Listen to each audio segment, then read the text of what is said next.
Welcome back to my channel. Today என்ன video பார்க்க போகிறோம் தெரியுங்களா? பேர்ட்ஸை பற்றி தான் பார்க்க போகிறோம். நமக்கு தெரியாத நமக்கு பிடிச்ச பேர்ட்ஸை பற்றி தான் நம்ம இன்றைக்கி பார்க்க போகிறோம். புத்திசாலித்தனமான வண்ணமயமான ஹம்மிங் பறவையிலிருந்து சிட்டுக்குருவி வரைக்கும் பூமியில் இருக்க மிக அழகான மற்றும் வினோதமான பறவைகள்னு பார்த்துட்டா நிறையா இருக்குது. அப்படிப்பட்ட பறவைகளோட குணங்கள் நமக்கு தெரியவே தெரியாதுங்க.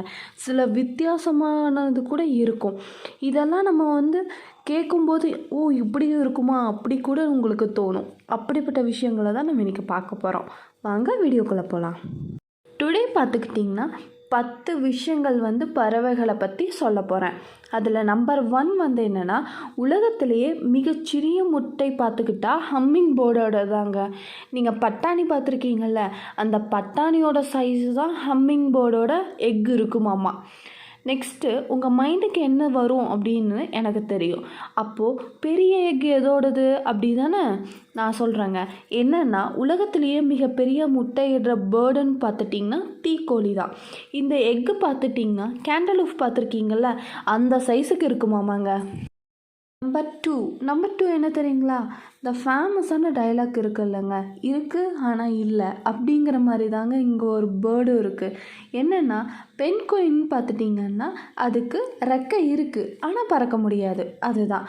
ஆனால் இது எல்லாமே எனக்கு ஆல்ரெடி தெரியும். இதில் என்ன வினோதமாக இருக்குது அப்படின்னு பார்த்துட்டிங்கன்னா, நிமிர்ந்து நடக்கிற ஒரே ஒரு பறவைன்னு பார்த்துட்டிங்கன்னா அது பென்குயின் தாங்க. நெக்ஸ்ட் நம்பர் த்ரீ என்ன தெரியுங்களா? ஒவ்வொரு மனுஷனுக்கும் ஒவ்வொரு செல்லப்பிராணி இருக்கும். எனக்கு டாக்ஸ்னால் ரொம்ப இஷ்டம். அந்த மாதிரி நாய், பூனை, பறவைகள் இந்த மாதிரி என்னவா வேணால் இருக்கலாங்க.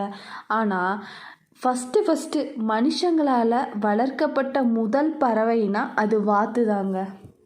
நம்பர் 4 என்ன பார்க்க போகிறோன்னா, முட்டைன்னா ஒயிட் கலரில் தான் இருக்கும். அதுதானே உங்களுக்கு தெரியும். அதே முட்டை கொஞ்சம் கலர்ஃபுல்லாக இருந்தால் எப்படி இருக்கும்? ஆமாங்க, உண்மைதான். கோழிகளில் சில இனங்கள் கலர்ஃபுல்லாக முட்டை இடுமாம்மா. அதில் அமெரிக்கானா, ஆரோக்கனா பறவைகள் க்ரீன் இல்லாட்டினா ப்ளூ கலரில் முட்டை இடுமாமாங்க. நம்பர் 5 என்ன பார்க்க போகிறோன்னா, நமக்கெல்லாம் ஹார்ட் பெர் மினிட்டுக்கு 72 டைம்ஸ் துடிக்கும். அதுவே சம்டைம்ஸ் அதிகமாக இருக்கிற மாதிரி நமக்கு ஃபீல் ஆகும். இதே பறவைகளுக்கு பார்த்துட்டிங்கன்னா இதயம் ஓய்வெடுக்கும்போது 400 டைம் துடிக்குமாமா. அதே இது பறவைகள் பறக்கும்போது 1000 டைம் துடிக்குங்களாமா. நான் சொல்கிறது எல்லாமே பர் மினிட்டுக்கு தான் சொல்லிகிட்ருக்கேன். நம்பர் 6 என்ன பார்க்க போகிறோம் தெரியுங்களா? நீங்கள் யாராவது நடக்கும்போது தூங்குவீங்களா? கண்டிப்பாக இல்லை தானே. ஏன்னா நம்ம முழிச்சுட்டு நடந்தாலே சம்டைம்ஸ் கீழே விழுந்துருவோம்.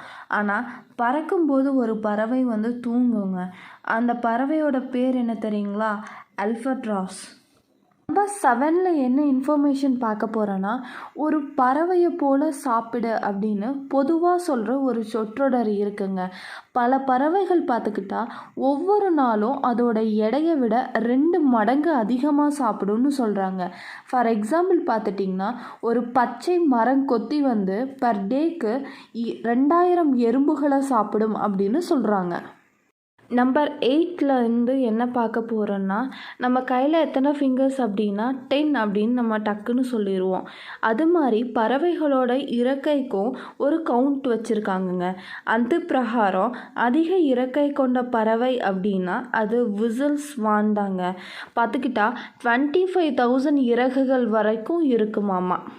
நம்பர் 9 என்ன பார்க்க போகிறோன்னா, ஒரு பறவையோட எலும்போட வெயிட் அதிகமாக இருக்குமா இல்லை அதோட இறக்கையோட வெயிட் அதிகமாக இருக்குமா அப்படின்னு நம்ம பார்த்துக்கிட்டா அதோட இறக்கையோட வெயிட் தான் அதிகமாக இருக்குங்களாமா.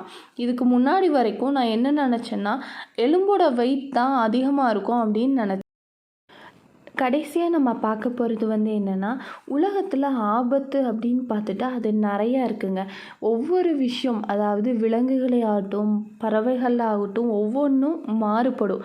அது மாதிரி உலகத்திலேயே மிக ஆபத்தான பறவை அப்படின்னு பார்த்தா கசோவரி அப்படின்னு சொல்கிறாங்க. ஒரு கிக் மூலம் அதோட எதிரியை கொன்றுமாமாங்க. உலகத்தில் பறவை இனங்களில் 11% இதுவரைக்கும் ஆபத்தில் தாங்க இருக்குது.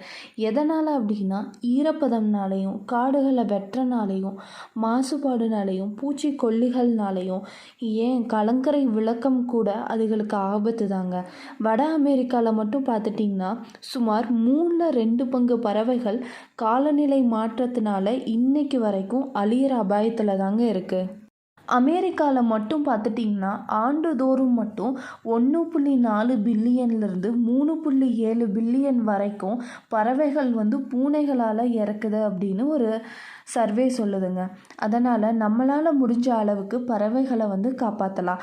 அழகாக இருக்குது அப்படின்னு ஒரு கூண்டில் அடைச்சி வைக்காமல் சுதந்திரமாக விடுங்க.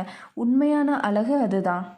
இன்றைக்கி வீடியோ அவ்வளோதான் ஃப்ரெண்ட்ஸ். இந்த வீடியோ உங்களுக்கு பிடிச்சிருக்குன்னு நான் நம்புகிறேன். மறக்காமல் நம்ம சேனலுக்கு சப்ஸ்கிரைப் பண்ணிடுங்க. Until then, bye from Nandhu signing off.